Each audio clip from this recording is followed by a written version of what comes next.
Hello everyone, thanks for coming, and today I would like to give you a review of what we have learned in week 9 lectures, the chapter of premium. So here are the preliminaries of basic concepts for premiums. The net premium does not include the insurer's expenses and is solely for paying the benefits issued to the policyholder. The gross premium includes the insurer's expenses, so it does not only cover the benefits but also covers the insurer's expenses when issuing the insurance policy.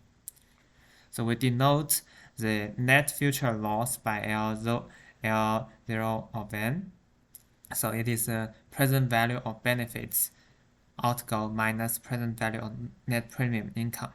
We also denote the gross future loss by L0 of G, which is the present value of benefits outgo plus the present value of expenses minus the present value of the gross premium income.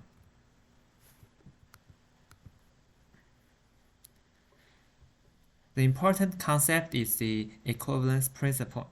So equivalence principle states that no net loss or income on average for the insurance policy. So this assumption presumes that the company will not make a gain or suffer from a loss from issuing insurance policy.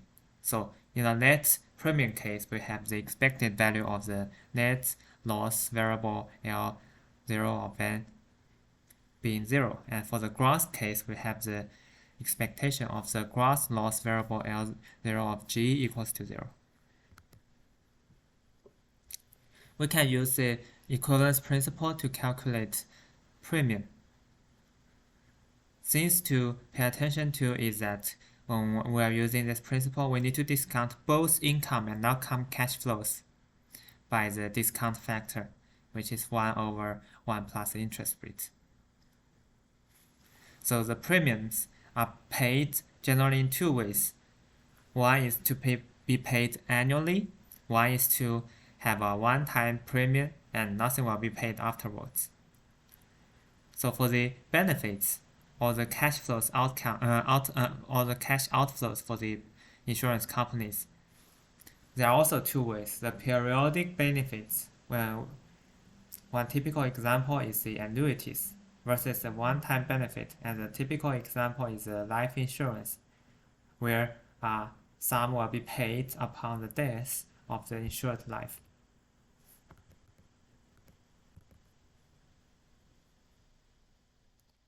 Finally, we learned the portfolio percentile premium.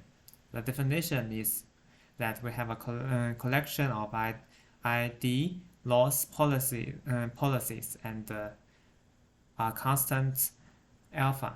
So we wish to have the probability that the total profit is greater than 0 being close to alpha. So this is the definition of the portfolio percentile.